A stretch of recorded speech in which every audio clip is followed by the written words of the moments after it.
Hello friends, എല്ലാവർക്കും പുതിയൊരു വീഡിയോയിലേക്ക് സ്വാഗതം. രാവിലെ തന്നെ ബിഗ് ബോസിന്റെ മോർണിംഗ് ആക്ടിവിറ്റി എത്തി.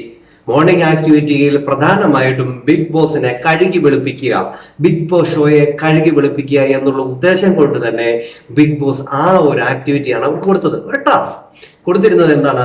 ബിഗ് ബോസ് ഷോ സ്ക്രിപ്റ്റഡ് ആണോ അല്ലയോ എന്നുള്ള കാര്യം തന്നെ. എല്ലാ ആക്ടിവിറ്റിയും ബസർ ടു ബസർ ആണെങ്കിൽ ഇന്നത്തത് ബസർ ടു ബസറേ ആയിരുന്നില്ല. എത്ര വേണമെങ്കിലും ബിഗ് ബോസ് ഷോയെ കുറിച്ച് പുകഴ്ത്തി പറയാൻ പറ്റുന്ന ഒരു സമയം തന്നെയായിരുന്നു ഇന്ന് കൊടുത്തത്. അതുകൊണ്ട് തന്നെ ബിഗ് ബോസ് ഷോയെ കുറിച്ച് നിങ്ങളുടെ അഭിപ്രായം, ഇത് സ്ക്രിപ്റ്റഡ് ആണോ, നിങ്ങൾക്ക് സ്ക്രിപ്റ്റ് തന്നിട്ടാണോ നിങ്ങൾ ഇത് ചെയ്യുന്നത്, പുറത്തൊക്കെ ഇങ്ങനെ ഒരു സംസാരമുണ്ട്, അത് കറക്റ്റ് ആണോ എന്ന രീതിയിൽ മത്സരാർത്ഥികൾക്ക് ഒരു ടാസ്ക് ആയി കൊടുത്തു. അങ്ങനെ വന്ന് ഓരോരുത്തരുടെ കാര്യം പറഞ്ഞു. നിങ്ങൾക്ക് ഇവിടെ ഭക്ഷണങ്ങളൊക്കെ കൃത്യസമയത്ത് തരുന്നുണ്ട് എന്നൊക്കെയാണ് പുറത്ത് സംസാരം. നിങ്ങൾക്ക് വേണ്ട രീതിയിലൊക്കെ ഓരോ ദിവസം സ്ക്രിപ്റ്റ് എഴുതി തന്നിട്ടൊക്കെയാണ് നിങ്ങൾ ഇവിടെ അഭിനയിക്കുകയാണ് എന്നുള്ള രീതിയിൽ പുറത്ത് സംസാരമുണ്ട് എന്ന് രീതിയിലുള്ള ഒരു ആക്ടിവിറ്റിയാണ് കൊടുത്തത്. കാരണം ഇപ്പൊ പുറത്ത് സംസാരിച്ചുകൊണ്ടിരിക്കുന്നത്, പുറത്ത് ഏറ്റവും കൂടുതൽ സംസാരിക്കുന്നുണ്ട് ബിഗ് ബോസ് ഷോ ഒരു സ്ക്രിപ്റ്റഡ് ആണ് എന്ന രീതിയിൽ.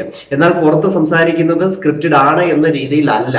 പക്ഷെ ഇവിടെ ഈ ബിഗ് ബോസ് കൊടുത്ത ടാസ്ക് സ്ക്രിപ്റ്റഡ് ആണ് എന്ന രീതിയിൽ ഈ ബിഗ് ബോസ് ഷോയ്ക്കുള്ളിൽ മത്സരാർത്ഥികളെ കൊണ്ട് ഓരോന്നോരോന്ന് പറയിക്കുന്നു.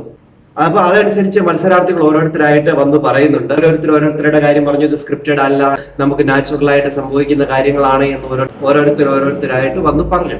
ഇതിനിടയിൽ അൻസിബ വന്ന് പറഞ്ഞ കാര്യമാണ് എല്ലാവരെയും പിടിച്ച് അവിടെ ഒന്ന് ഇരുത്തിയത്. കാരണം വളരെ കൃത്യമായിട്ട് തന്നെ അൻസിബ അത് പറഞ്ഞു. ഇത് തന്നെ ബിഗ് ബോസ് ഒത്തിരി നേരം അൻസിബ പറഞ്ഞു അത് ഒത്തിരി നേരം തന്നെ കാണിച്ചു. ഒരു കട്ടിങ്ങോ കിട്ടിങ്ങോ ഒന്നും കാണിക്കാതെ തന്നെ അത് ഡയറക്റ്റ് ആയിട്ട് എപ്പിസോഡിൽ വിടുമെന്നാണ് എന്റെ പ്രതീക്ഷ. കാരണം അതിൽ പറഞ്ഞിട്ടുള്ളത് ഇത് സ്ക്രിപ്റ്റഡ് ഒന്നും അല്ല ഈ ഷോ. ഞാൻ പലപ്പോഴും ഇത് വിചാരിച്ചിട്ടുണ്ട്, ഇതെങ്ങനെയാണ്, എനിക്കിതൊന്ന് എക്സ്പീരിയൻസ് ചെയ്യണം എന്നുള്ള ആഗ്രഹം കൊണ്ടും ഞാൻ ഇതിൻ്റെ അകത്തേക്ക് വന്നതാണ്. എന്നെ ഇഷ്ടപ്പെടുന്ന പ്രേക്ഷകർ എനിക്ക് വോട്ട് തരികയാണെങ്കിൽ ഞാൻ കപ്പ് എടുത്തുകൊണ്ട് പോകാനും ഞാൻ റെഡിയാണ് എന്ന രീതിയിൽ തന്നെ അൻസിബ തുടങ്ങിയിട്ട് പറയുന്നുണ്ട്, ഇത് ബിഗ് ബോസ് ഷോ എന്ന് പറയുന്നത് സ്ക്രിപ്റ്റഡ് ഒന്നുമല്ല.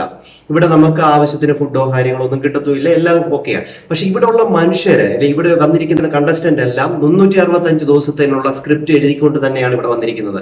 ഓരോരുത്തർ ഇന്ന് കാണുന്നവനെ അല്ല നാളെ കാണുന്നത്, നാളെ കാണുന്നവനല്ല മറ്റന്നാൾ കാണുന്നവർ, ഇവരെല്ലാം ഇങ്ങനെ മാറിക്കൊണ്ടേയിരിക്കും. ഓരോ ദിവസവും ഇവര് മാറിക്കൊണ്ടേയിരിക്കും. ഇവര് ഓരോ ദിവസവും സ്ക്രിപ്റ്റ് മാറ്റിക്കൊണ്ടേയിരിക്കും. ഈ സ്ക്രിപ്റ്റിന് വേണ്ടി മാതാപിതാക്കളെ വരെ ഇവിടെ കൊണ്ടിടും എന്ന രീതിയിൽ തന്നെ പറയുകയുണ്ടായി. പല രീതിയിൽ അൻസിബ അവിടെയുള്ള മത്സരാർത്ഥികൾക്കെല്ലാം ഇട്ട് പൊട്ടിക്കൊടുത്തിട്ടുണ്ട് രാവിലെ തന്നെ. അതോടൊപ്പം തന്നെ ബിഗ് ബോസ് സ്ക്രിപ്റ്റ് അല്ല എന്ന രീതിയിലും അൻസിബ അവിടെ പറയുകയുണ്ടായി. എന്നാൽ ഇന്നലെ പുറത്ത് ചർച്ച ചെയ്യപ്പെടുന്ന വിഷയം ബിഗ് ബോസ് ഷോയുടെ പിന്നാമ്പുറത്ത് സ്ക്രിപ്റ്റ് ആണ് എന്നാണ് പറയുന്നത്. അതായത് ആരെ ജയിപ്പിക്കണം, ആരെ പുറത്താക്കണം എന്നുള്ള ഒരു സ്ക്രിപ്റ്റ് ഉണ്ടല്ലോ, ആ സ്ക്രിപ്റ്റ് അവിടെ ഉണ്ട്. ആരെ ഉയർത്തി കാണിക്കണം, ആരെ താഴ്ത്തി കാണിക്കണം, ഇതാണ് അവിടെ ഉള്ള ഈ പുറത്തു പോയിരിക്കുന്ന മത്സരാർത്ഥികളായിക്കോട്ടെ പുറത്ത് ചർച്ച നടക്കുന്നതും അത് തന്നെയാണ്. അല്ല ബിഗ് ബോസ് ഷോയ്ക്കകത്ത് ടേക്ക് കട്ട് എന്ന് പറയുന്ന അതല്ല മത്സരാർത്ഥികൾ പറയുന്നത്. ഇതൊരു റിയാലിറ്റി ഷോ ആണെങ്കിലും ഇതിന്റെ പിന്നാമ്പുറത്ത് കളിക്കുന്ന കളികള്, അതായത് ജാസ്മിന്റെ ഫാദർ കോള് വിളിച്ചു പറഞ്ഞ കാര്യങ്ങൾ പോലും ഇവിടെ മറ്റു പ്രേക്ഷകരെ കാണിക്കാതിരുന്ന ഒരു ഇതുണ്ടല്ലോ, അതൊക്കെയാണ് ഇതിന്റെ അകത്ത് പറയുന്ന ഒരു സ്ക്രിപ്റ്റഡ് സംഭവം. ഇത് പ്രേക്ഷകരെ കാണിക്കാതിരുന്നതോടുകൂടി കൂടുതലായിട്ടുള്ള പ്രേക്ഷകരുടെ ഡൗട്ട് കൂടുകയും ചെയ്തു. കാരണം ജാസ്മിന്റെ ഫാദർ വന്ന് കൃത്യമായിട്ട് പറഞ്ഞ കാര്യം ജാസ്മിൻ അറിയാതെ വായിൽ നിന്ന് വന്നുപോയി. എന്റെ അപ്പൻ വന്ന് എന്നെ പഞ്ഞിക്കിട്ടു, എന്റെ അപ്പൻ വന്ന് വഴക്ക് പറഞ്ഞു എന്ന കാര്യം തന്നെ പറഞ്ഞു.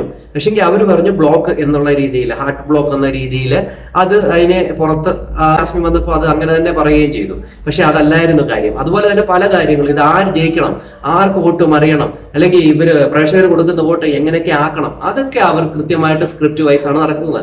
ഞായറാഴ്ചത്തെ ശനിയാഴ്ചത്തെ എപ്പിസോഡ് സ്ക്രിപ്റ്റ് വൈസ് ആണ്. അതാണ് പറഞ്ഞത്. അതായത് പിന്നാമ്പുറത്ത് നടക്കുന്ന കാര്യങ്ങളാണ് പറഞ്ഞത്. അല്ലാതെ ഈ ഒരു കൂടിന്റെ അകത്ത് കിടക്കുന്ന ഈ മത്സരാർത്ഥികൾക്ക് ഒരിക്കലും സ്ക്രിപ്റ്റ് കൊടുത്തിട്ട് കളിക്കാൻ പറ്റത്തില്ല. അത് കളിച്ചു കഴിഞ്ഞാൽ അത് പൊളിയും. അത് പ്രേക്ഷകർക്ക് പെട്ടെന്ന് മനസ്സിലാവും. അതൊരിക്കലും അവർ ചെയ്യുന്നില്ല. പക്ഷെ ടാസ്കുകളിലൂടെ അവരുടെ കാര്യങ്ങളൊക്കെ മാറ്റിമറിക്കാനും അതെല്ലാം അവരുടെ ആ ഒരു രീതിക്ക് അനുസരിച്ചാണ് കാര്യങ്ങൾ പോകുന്നത്. അത് കൃത്യമായിട്ടുള്ള കാര്യമാണ്.